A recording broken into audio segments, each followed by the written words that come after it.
आज हम देखेंगे अटैक ऑन टाइटन के आखिरी एपिसोड को, जो कि सीजन 4 का 30वां एपिसोड है और ओवरऑल एओटी का ये 89th एपिसोड है। मैंने इस चैनल की शुरुआत ही अटैक ऑन टाइटन एक्सप्लेन करने से की थी। अगर आपने इसके पिछले वीडियोस को अब तक नहीं देखा है तो उनकी लिंक आपको डिस्क्रिप्शन में मिल जाएगी। तो चलिए अब खत्म करते हैं इस कहानी को इस आखिरी एपिसोड के साथ। दोस्तों, आखिरी एपिसोड को भी 3 पार्ट्स में बांटा गया है। तो अब तक हमने देखा था कि एरन ने रंबलिंग करके पूरे मार्ली को तबाह कर दिया था। कुछ बचे कुचे लोग अपनी जान बचाकर फोर्ट साल्वा पर गए थे, लेकिन एरन रंबलिंग के साथ यहाँ भी पहुँच जाता है। बची हुई मार्ली सेना एरन के ऊपर बमबारी भी करती है, लेकिन कोई फायदा नहीं होता। लोगों की सारी उम्मीद टूट चुकी थी और तभी एक बच्ची को आसमान में एक फ्लाइंग बोट दिखाई देती है। स्काउट्स अपने प्लेन में यहाँ तक पहुँच गए थे। ओनेगापोन सबसे कहता है कि उन्हें अभी प्लेन से कूदना होगा क्योंकि उसका फ्यूल खत्म हो गया था।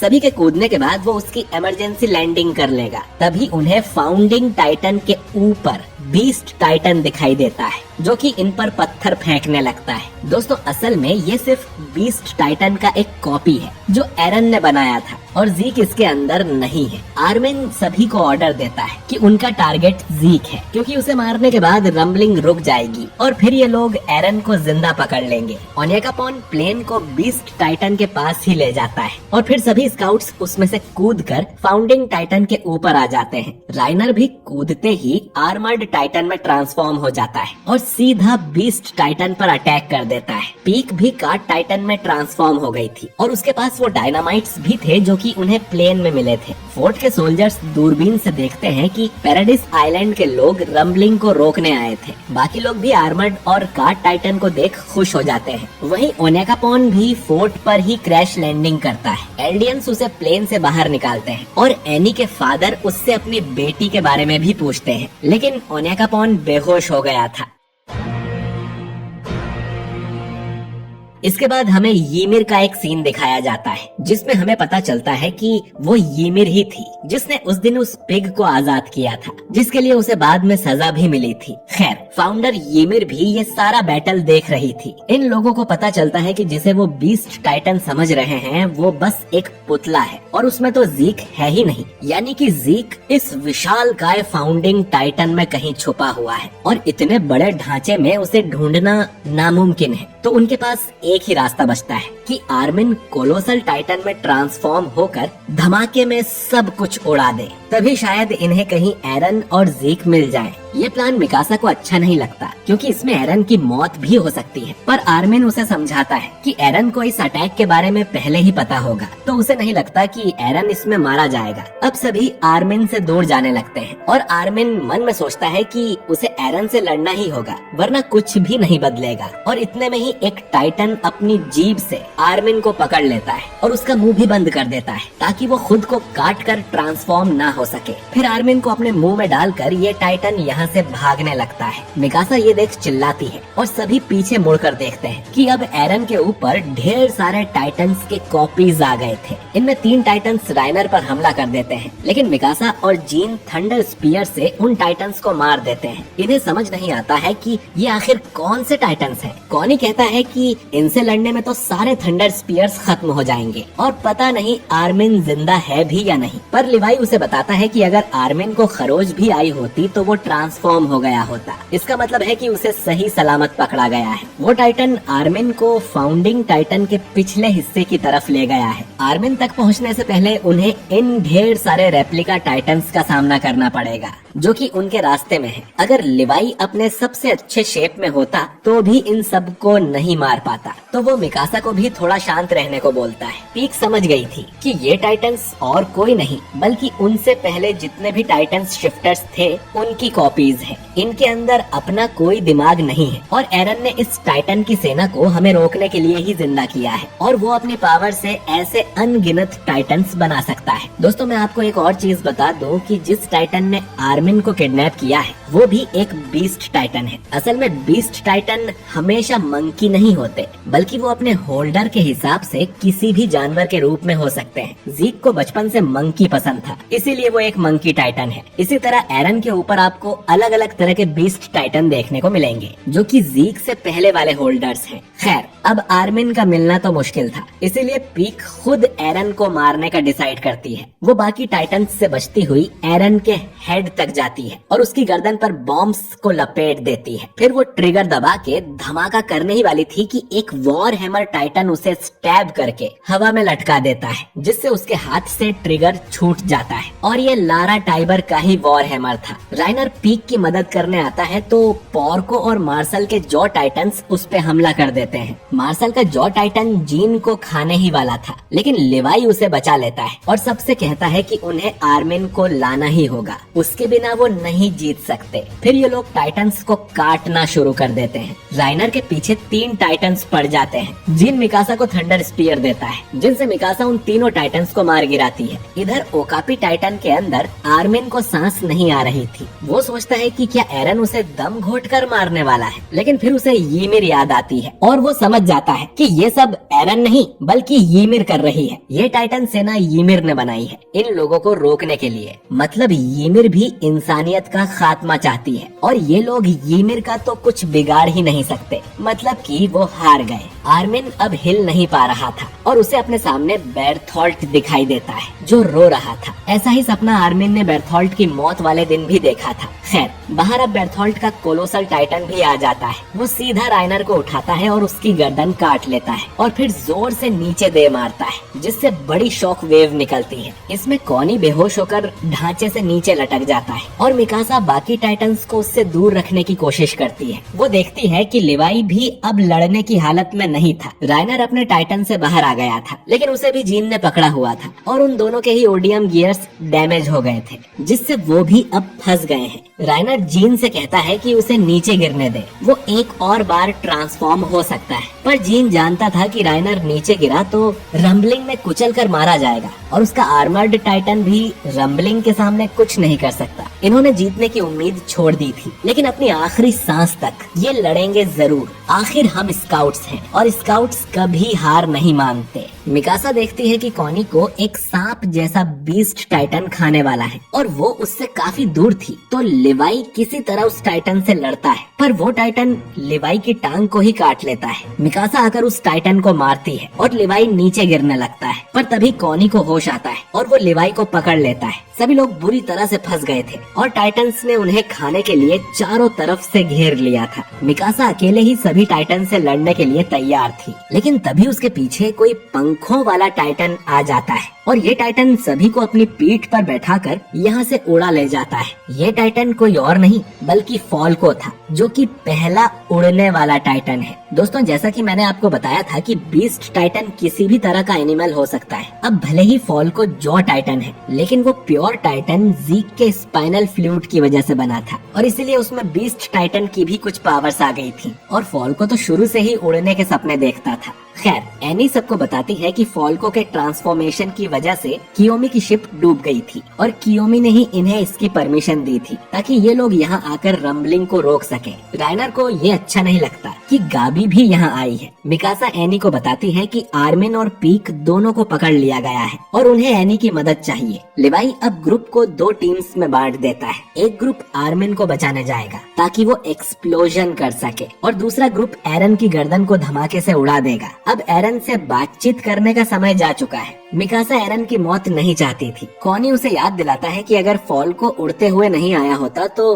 वो सभी अब तक मर चुके होते और अब तो लिवाई भी लड़ने की हालत में नहीं है। जीन को भी यही लगता है कि उन्हें एरन को मारना ही पड़ेगा, उनके पास कोई रास्ता नहीं है। ये सब सुन मिकासा दुखी हो जाती है तो एनी मिकासा से कहती है कि वो सिर्फ आर्मिन को बचाने पर ध्यान दे। इसके बाद राइनर अपने ओडियम गियर का हैंडल जीन को दे देता है और फॉल्को वापस फाउंडिंग टाइटन की तरफ ही जाने लगता है और मार्ली सोल्जर्स ये देख अपनी कैनन सेट करने लगते हैं ताकि थोड़ी ही सही लेकिन उनकी मदद कर सके। लेकिन तभी वो अपनी तरफ कुछ रेफ्यूजीज को आते देखते हैं। उनकी स्लीव्स देखकर वो पहचान जाते हैं कि ये लोग एल्डियंस हैं और दोनों तरफ के लोग एक दूसरे पर गन तान देते हैं। एनी का फादर इन्हें शांत कराने की कोशिश करता है कि वो तो सिर्फ ओनेगापोन के लिए मरहम पट्टी लेने आए हैं, लेकिन सोल्जर्स उनकी किसी बात पर भरोसा नहीं करते। दोनों ग्रुप्स में गोलीबारी होने ही वाली थी कि सेक्रेटरी मुलर यहाँ आ जाता है और हवा में अपनी बंदूक खाली कर देता है, क्योंकि वो भी शांति चाहता था। इधर जैसे ही फॉल्को एरन के करीब जाता है, उसके ऊपर ढेर सारे वॉर हैमर टाइटन्स एरोज से अटैक कर देते हैं, लेकिन फॉल्को सारे अटैक्स को डॉज कर देता है। सबसे पहले राइनर और जीन एरन की गर्दन के ऊपर उतर जाते हैं और राइनर तुरंत ही आर्मर्ड टाइटन में ट्रांसफॉर्म हो जाता है। फिर राइनर सभी वॉर हैमर टाइटन से लड़ने लगता है ताकि जीन का रास्ता साफ हो सके, और जीन ओडियम गेट्स से एरन की गर्दन की तरफ जाने लगता है, लेकिन पोर्को और मार्शल के जॉ टाइटन्स उसका रास्ता रोक लेते हैं। इधर पीक भी अपने टाइटन से बाहर निकलकर फिर से ट्रांसफॉर्म हो जाती है और उस वॉर हैमर टाइटन को मार देती है जिसने उसे पकड़ा हुआ था, पर तभी एक जॉ टाइटन उसकी गर्दन उड़ा देता है। पीक वापस अपने टाइटन से बाहर आ जाती है और जीन से कहती है कि उसकी चिंता ना करे, काट टाइटन की एंड्योरेंस सबसे ज्यादा होती है और एक दिन में वो 100 बार भी ट्रांसफॉर्म हो सकती है। पीक अब बार बार काट टाइटन में ट्रांसफॉर्म होकर जॉ टाइटन्स को मारने लगती है ताकि जीन उस ट्रिगर तक पहुंच सके, लेकिन ये टाइटन्स कम होने का नाम ही नहीं ले रहे थे। इधर फॉल को बाकी ग्रुप को उड़ाते हुए एरन के पिछले हिस्से के ऊपर ले जाता है और यहाँ उन्हें वो ओकापी टाइटन दिख जाता है जिसने आर्मिन को खाया था। अब एनी, मिकासा और कॉनी भी यहाँ उतर जाते हैं और एनी तुरंत फीमेल टाइटन में ट्रांसफॉर्म हो जाती है। गाबी और लिवाई फॉल्को पर ही रहते हैं क्योंकि गाबी तो अपनी राइफल से इन टाइटन्स का कुछ नहीं बिगाड़ पाएगी और लिवाई को सिर्फ अब जीक की तलाश है। पर अगर जीक उसे मिल भी गया तो पता नहीं इस हालत में वो उसे मार पाएगा कि नहीं। उसे एरविन को दिया अपना प्रॉमिस याद आता है कि वो बीस्ट टाइटन को मार देगा। आर्विन का दिया सिर्फ एक यही ऑर्डर है जो लिवाई अब तक पूरा नहीं कर सका। लिवाई ये भी सोचता है कि क्या इसी दिन के लिए उन सब ने अपनी जान दी थी। वो तो एक खुशहाल दुनिया चाहते थे जिसमें टाइटन्स का नामो निशान ना हो, और लिवाई को इस बात का बिल्कुल भी पछतावा नहीं है कि उसने उस दिन एरविन की जगह आर्मिन को बचाया था, क्योंकि आर्मिन की आंखों में उसने वही चमक देखी है जो एरविन की आंखों में थी। इधर वो ओकापी टाइटन भागते हुए वापस एरन के हेड की तरफ ही जाने लगता है तो एनी मिकासा को पकड़कर जोर से उस तरफ फेंकती है, जिससे मिकासा सुपर स्पीड से उस ओकापी के पास आ जाती है। 2 टाइटन्स को वो मार भी देती है, लेकिन मिकासा का रास्ता फिर एक आर्मर टाइटन रोक लेता है जिससे उसकी ब्लेड्स ही टूट जाती हैं। अब तक एनी यहाँ आकर उस आर्मर टाइटन को मार देती है, लेकिन वो ओकापी भागते हुए कोलोसल टाइटन के पास चला गया था और ये तीनों भी अब ढेर सारे टाइटन से घिर जाते हैं। इसके बाद हम बाकी दुनिया में चल रही रंबलिंग को भी देखते हैं। लोगों के पास भागने के लिए जगह भी नहीं बची थी क्योंकि दूसरी तरफ समुद्र था। सभी देशों का यही हाल था। कुछ लोग भाग रहे थे तो कुछ लोग भगवान से प्रार्थना कर रहे थे कि ये प्रलय रुक जाए, लेकिन वॉल टाइटन्स अपने पीछे राख के सिवाय कुछ नहीं छोड़ रहे थे। बड़े बड़े शहर और पहाड़ भी उनका रास्ता नहीं रोकते।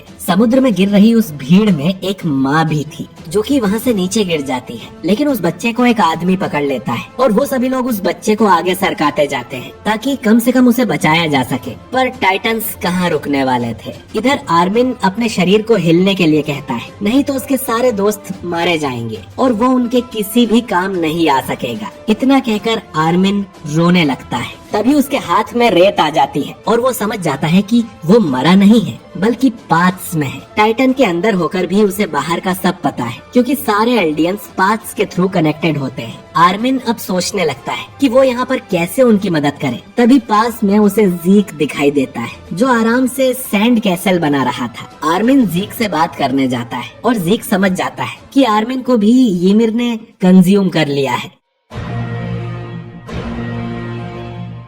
जीक बताता है कि बहुत समय पहले जब ब्रह्मांड में मैटर के सिवा कुछ नहीं था, तब लाइफ ने पनपना शुरू किया था और वो अब तक इसीलिए सरवाइव कर पाई है क्योंकि वो मल्टीप्लाई होती रही, नए नए रूप लेती रही और अपने वातावरण के हिसाब से खुद को ढालती रही और इसी तरह इंसान बने जिनकी लाइफ का सिर्फ एक ही मकसद है, रिप्रोड्यूस करना यानी मल्टीप्लाई होना। लेकिन मौत का डर और खात्मा इस मकसद को चुनौती देते हैं और ईमिर को भी इसका डर था, इसीलिए उसने अपने शरीर को बहुत मजबूत बनाया और एक ऐसी दुनिया में चली गई जिसमें डेथ होती ही नहीं है, और इसी दुनिया को पाथ्स कहते हैं। आर्मिन जीक से पूछता है कि फिर ईमिर को उन लोगों से क्या चाहिए, लेकिन जीक भी आज तक ईमिर को नहीं समझ पाया कि इतनी पावरफुल होने के बाद भी वो राजा फ्रिट्स की गुलाम क्यों बन गई।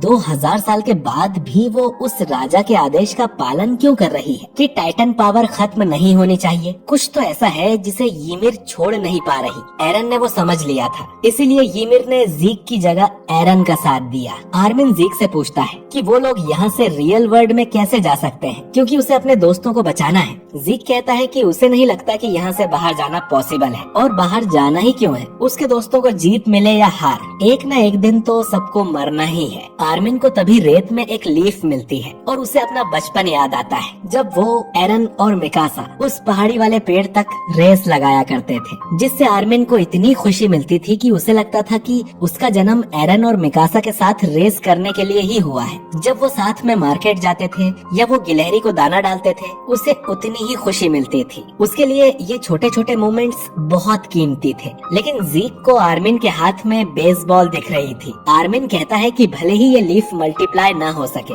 लेकिन उसके लिए ये बहुत कीमती है। अब जीक को भी अपने बचपन की याद आती है, जब वो मिस्टर कसावर के साथ कैच कैच खेलता था। वो लोग एक ही चीज बार बार करते थे जिसका कोई मतलब नहीं था, लेकिन जीक पूरी जिंदगी ऐसे ही कैच कैच खेलकर खुश रह सकता था। तभी ये दोनों अपने पीछे बाकी पुराने होल्डर्स को देखते हैं, जिनके नाम थे ग्रीशा, पोर्को, मार्शल, ईमिर, एरन क्रूगर और मिस्टर कसावर। बाहर जीन पीक को मरने से बचाता है। उसके हाथ कट गए तो वो कुछ देर तक ट्रांसफॉर्म नहीं हो सकती। वो दोनों देखते हैं कि राइनर की भी वॉरहेमर टाइटंस ने बुरी हालत कर दी थी। एनी, मिकासा और कॉनी भी किसी तरह जिंदा बचे हुए थे, लेकिन अब उनकी मौत पक्की है। पर तभी बेर्थोल्ट का कोलोसल टाइटन बाकी टाइटंस को एनी से दूर कर देता है। इधर पोर्को और मार्शल के जॉ टाइटंस भी जीन और पीक को बचाते हैं, और ईमिर भी वॉरहेमर टाइटन को मार के राइनर को बचा लेती है। कॉनी को समझ नहीं आता कि कुछ टाइटंस अचानक उनकी मदद क्यों करने लगे, लेकिन मिकासा बिना कोई देर किए ओकापी टाइटन के पीछे लग जाती है। वो टाइटन फिर से भागने की कोशिश करता है, लेकिन तभी उसे एक हेडशॉट आकर लगता है जो कि गाबी ने चलाया था, और फिर मिकासा उसका जबड़ा काट के उसमें से आर्मिन को बाहर निकाल लेती है। वो टाइटन आर्मिन को फिर से पकड़ने की कोशिश करता है, तो आर्मिन थंडर स्पीयर से उस टाइटन को मार देता है। कॉनी उसकी जीभ काटता है और एनी आर्मिन को कैच कर लेती है। ग्रीशा और एरन क्रूगर भी यहाँ आकर बाकी टाइटन्स को मारने लगते हैं, और कसावर का बीस्ट टाइटन भी हम देख पाते हैं, जो कि एक शीप था। इसके बाद जीक का शरीर भी एक स्पाइक से निकलकर बाहर आता है, और वो लिवाई की तरफ हाथ हिलाते हुए उसे बताता है कि मैं यहाँ पर हूँ, तुम मुझसे मिलना चाहते थे ना लिवाई। लिवाई जीक को देख शॉक हो जाता है। आर्मिन बताता है कि ये सब जीक की वजह से हुआ है। उसने उनके साथियों को पाथ्स में जगाया क्योंकि वो सब कनेक्टेड है। जीक कसावर से कहता है कि उसे अब भी लगता है कि उनका यूथेनाइजेशन वाला प्लान अच्छा था, लेकिन अगर उसका पुनर्जन्म होता है तो वो फिर से कसावर के साथ कैच कैच खेलना चाहेगा, और उसे जन्म देने के लिए वो अपने फादर ग्रीशा को भी शुक्रिया बोलता है। इधर आर्मिन भी बेर्थोल्ट से कहता है कि उसने उसका सब छीन लिया, उसकी लाइफ, उसकी पावर और उसकी यादें भी, लेकिन इसीलिए वो जानता है कि बेर्थोल्ट खड़े खड़े तमाशा नहीं देखना चाहता। इसके बाद आर्मिन और जीक इन सब से मदद मांगते हैं कि वो इस लड़ाई में उनका साथ दे,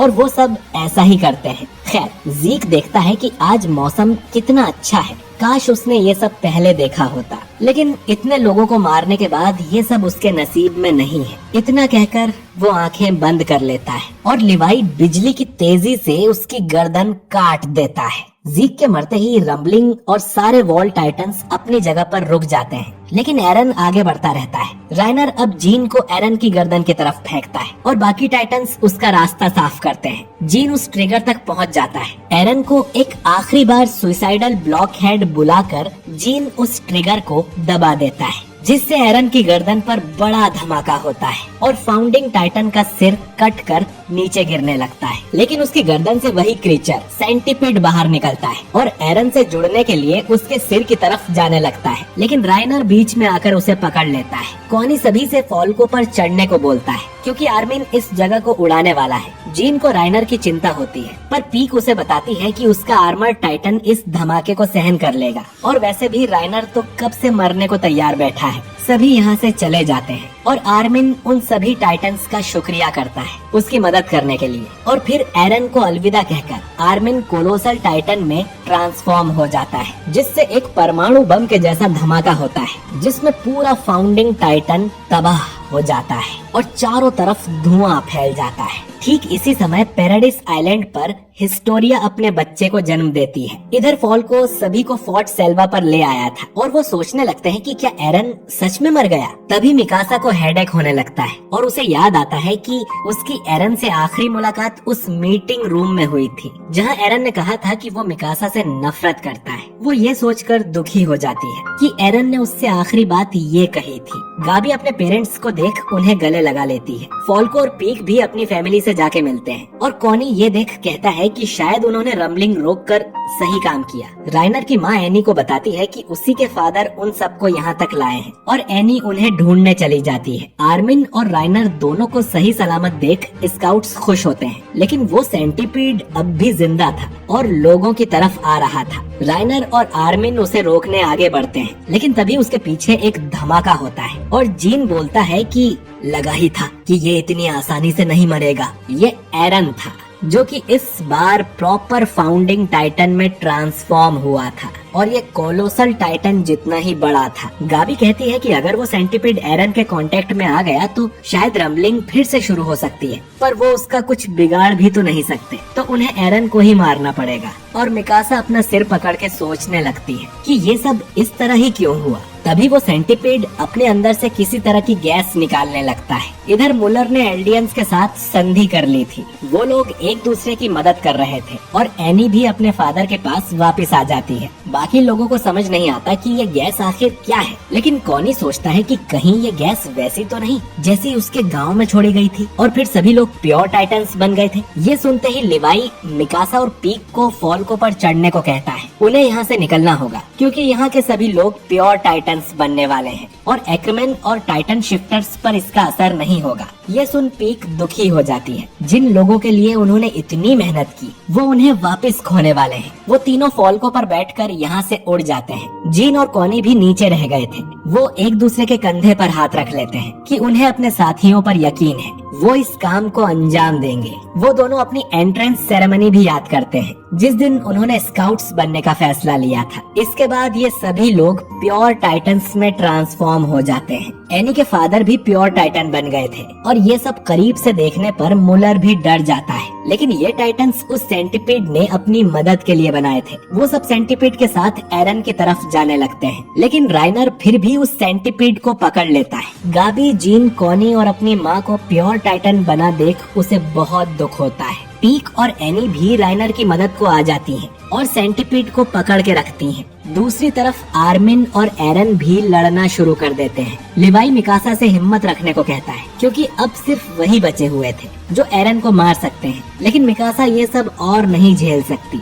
वो वापस अपने घर जाना चाहती है जहाँ वो एरन के साथ रह सके। इसके बाद हम देखते हैं कि मिकासा सो रही है और एरन उसके पास आकर उसे जगाता है। वो लोग पहाड़ों में बसे एक घर के बाहर थे। एरन लकड़ियाँ काटने लगता है और मिकासा को लगता है कि जैसे उसने कोई बहुत लंबा सपना देखा है और उसकी आंखों में आंसू भी आ जाते हैं, ठीक जैसे पहले एपिसोड में एरन के साथ हुआ था। एरन मिकासा को याद दिलाता है कि वो दोनों सब कुछ छोड़कर यहाँ भाग आए थे। दोस्तों, ये सब सिर्फ मिकासा का एक सपना है, या तो आप इसे एक अल्टरनेट टाइमलाइन समझ सकते हैं कि अगर उस दिन मिकासा ने अपनी फीलिंग एरन को बता दी होती तो वो दोनों सब कुछ छोड़कर यहाँ जंगल में आ जाते और एरन की लाइफ में जो 4 साल बाकी हैं उसे वो शांति के साथ गुजारते। एरन कोई भी रंबलिंग नहीं करता, लेकिन मार्ली ने अब तक पैराडाइज को खत्म कर दिया होगा और आर्मिन अब भी उन दोनों की तलाश में होगा। एरन अब मिकासा से एक प्रॉमिस लेता है कि जब वो मर जाए तो मिकासा उसे भुलाकर एक खुशहाल जिंदगी जिए और अपने स्कार्फ को भी फेंक दे।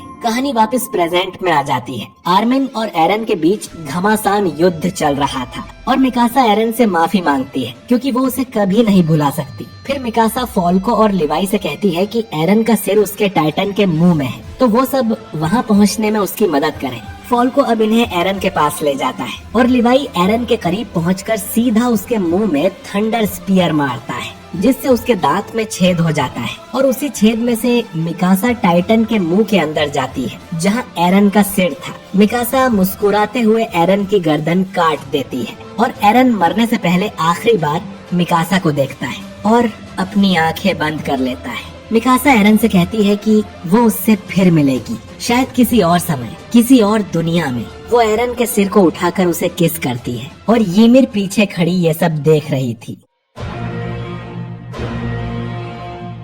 दोस्तों, इसके बाद हम एरन और आर्मिन को पाथ्स में बातें करते देखते हैं, जहां एरन आर्मिन को सब कुछ बताता है कि अटैक टाइटन फ्यूचर देख सकता है और उसने आर्मिन की पिटाई इसीलिए लगाई थी क्योंकि वो उसे और मिकासा को खुद से दूर करना चाहता था, ताकि जब वो मरे तो उन्हें ज्यादा दुख ना हो। तो एरन का प्लान यही था कि उसके दोस्त उसे मार के रंबलिंग रोक दें, जिससे पूरी दुनिया की नजर में पैराडिस के लोग हीरो बन जाएं और सब उनकी रिस्पेक्ट करें, ठीक जैसे ग्रेट टाइटन वॉर के बाद हेलोस हीरो बन गया था और टाइबर फैमिली की पूरी दुनिया में रिस्पेक्ट की जाती थी। पर आर्मिन एरन के प्लान में शामिल होने से मना कर देता है। अब एरन आर्मिन को उस जगह ले जाने लगता है जहां जाने के सपने वो बचपन में देखा करते थे। सबसे पहले वो उसे एक ज्वालामुखी के पास ले जाता है जहां लावा नदी की तरह बह रहा था। एरन फिर आर्मिन को ymir के बारे में बताता है कि टाइटन पावर अभी तक जिंदा इसीलिए है क्योंकि ymir 2000 साल के बाद भी राजा फ्रिट्ज का आदेश मान रही है, जबकि राजा ने तो ymir को हमेशा टॉर्चर ही किया था। फिर भी ymir उसकी बात क्यों सुन रही है? जब एरन ने ymir को टच किया था तब उसे पता चला कि ymir असल में राजा फ्रिट्ज से प्यार करती थी, इसीलिए वो आज भी उसकी गुलाम बनी बैठी है और इंतजार कर रही है कि कोई आए और उसे इस टॉक्सिक लव से आजादी दिलाए। और आखिर में उसे वो इंसान मिल गया। वो कोई और नहीं बल्कि मिकासा है। मिकासा ही क्यों, ये तो एरन को ठीक से नहीं पता। वो ये भी नहीं जानता कि आखिर मिकासा क्या करने वाली है, लेकिन उसे पता है कि रंबलिंग, उनका आपस में लड़ना और उसके दोस्तों को मारना, ये सब इसीलिए होगा ताकि मिकासा ymir को आजाद कर सके। और यही सब एरन ने उस दिन देखा था जब उसने हिस्टोरिया के हाथ को किस किया था। एरन आगे कहता है कि उसका दिमाग खराब हो चुका है क्योंकि फाउंडिंग टाइटन की पावर की वजह से उसे पास्ट फ्यूचर सब एक साथ दिखाई देता है और काफी सारी चीजें एरन ने अपनी मर्जी से की हैं। जैसे उस दिन जब शिगानशिना की वॉल टूटी थी तब बेर्थोल्ट स्माइलिंग टाइटन के हाथों मारा जाता, लेकिन एरन ने उस टाइटन को खुद अपने घर की तरफ भेजा ताकि वो एरन की मदर को खा सके। जी हाँ दोस्तों, जिस हादसे की वजह से एरन के दिल में टाइटन्स के लिए इतनी नफरत भरी थी वो एरन ने खुद ही किया था। एरन कुछ और बताए इससे पहले आर्मिन उसे रोक लेता है और अब ये दोनों समुंदर के किनारे आ जाते हैं। आर्मिन एरन से पूछता है कि उसे क्या लगता है मिकासा उसे भुलाकर किसी और के साथ खुशी की जिंदगी जी पाएगी। एरन बोलता है कि पता नहीं, जो सुनकर आर्मिन उसे जोरदार मुक्का मारता है। वो उसे काफी कुछ सुनाता है। एरन मिकासा की फीलिंग्स को इग्नोर कैसे कर सकता है? उसने ना जाने कितनी बार एरन के लिए अपनी जान जोखिम में डाली है, लेकिन मिकासा को तुम जैसे इंसान को भुला ही देना चाहिए और किसी अच्छे लड़के से शादी कर लेनी चाहिए। अब ये सुन एरन रोने लगता है और कहता है कि वो नहीं चाहता कि मिकासा कभी उसे भूले। वो चाहता है कि वो मरने के बाद भी उसे याद करती रहे। वो उसे किसी दूसरे लड़के के साथ भी नहीं देख सकता। ये सब एरन के मुंह से सुनकर आर्मिन या उसके फैंस को यकीन नहीं होता। एरन आर्मिन से कहता है कि वो ये सब मिकासा को ना बताए। वो चाहता है कि मिकासा खुश रहे, लेकिन वो मरना नहीं चाहता। वो मिकासा और अपने दोस्तों को छोड़कर जाना नहीं चाहता। ये सुन आर्मिन एरन से कहता है कि अब भी देर नहीं हुई है, वो कोई दूसरा रास्ता खोज लेंगे। लेकिन एरन कहता है कि कोई और रास्ता नहीं है। फिर समुद्र का पानी खून में बदल जाता है और आर्मिन देखता है कि उनके चारों तरफ लाशों के ढेर लगे हुए हैं। एरन कहता है कि उसने रंबलिंग से दुनिया भर के 80% लोगों को मार डाला है। जो सुन आर्मिन उसका कॉलर पकड़ लेता है। एरन कहता है कि वो पूरी दुनिया में जनसंहार करने निकलेगा और ये लोग उसे रोक देंगे, लेकिन तब तक 80% इंसानियत खत्म हो चुकी होगी। पैराडिस के बाहर के लोग भी पैराडिस जितनी टेक्नोलॉजी लेवल पर आ जाएंगे। फिर वो पैराडिस पर हमला करते भी हैं तो मुकाबला बराबर का होगा। आर्मिन बोलता है कि फिर ये सब करने का मतलब ही क्या रह जाएगा, वो अब भी ये सब रोक सकता है। पर एरन कहता है कि चाहे वो कुछ भी कर ले, परिणाम हमेशा यही होगा जैसा उसने अपनी फ्यूचर मेमोरीज में देखा है। सब कुछ पहले से ही तय है। आर्मिन अब रोते हुए एरन से कहता है कि रंबलिंग किसी चीज का सोल्यूशन नहीं है। इससे लोगों को बुरा सबक ही मिलेगा कि मारो या तो मारे जाओ। एरन को अपने जन्म का दिन याद आता है जब ग्रीशा ने उसका नाम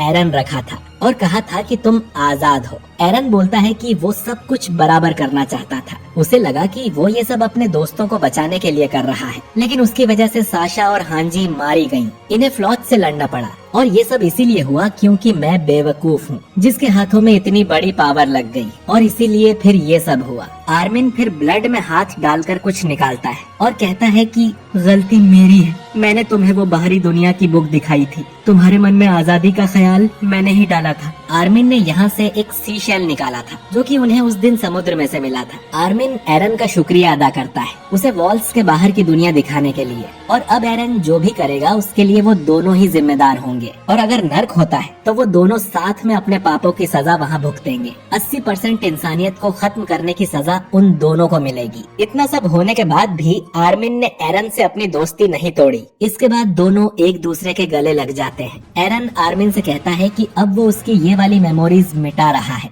जब सब खत्म हो जाएगा तो आर्मिन को सब कुछ याद आ जाएगा और मैं नर्क में तुम्हारा इंतजार करूंगा। वो लोग हमेशा हमेशा साथ रहेंगे। इसके बाद आर्मिन वापस रियल वर्ल्ड में लौट आता है। तो दोस्तों, जब आर्मिन एनी के साथ शिप पर था तभी एरन ने आर्मिन को पाथ्स में बुलाकर ये सब बता दिया था, लेकिन उसकी मेमोरीज मिटा दी थी। लेकिन अब क्योंकि एरन मर चुका है तो उसे सारी बातें याद आ गईं जो कि उसने एरन से की थी। आर्मिन खुद को अपने टाइटन से बाहर पाता है। मिकासा एरन का सिर लेकर उसके पास आती है और अपने दोस्त को मरा देख आर्मिन जोर से रोने लगता है। वो मिकासा को बताता है कि एरन ने उसे पहले ही बता दिया था कि मिकासा जो भी करेगी उसके परिणाम से दुनिया भर से टाइटन पावर का नामो निशान मिट जाएगा। बाकी सब लोग जो प्योर टाइटन्स बने थे वो सब वापस इंसानी रूप में आ जाते हैं, और एरन ने आर्मिन की तरह इन सब से भी कुछ न कुछ बात की थी जो कि इन्हें भुला दी गई थी। जीन और राइनर ये जान दुखी होते हैं। कॉनी को एरन ने बताया था कि उसकी मदर वापस इंसान बन जाएगी। उसने इन्हें एक लंबी और खुशहाल जिंदगी जीने को कहा था।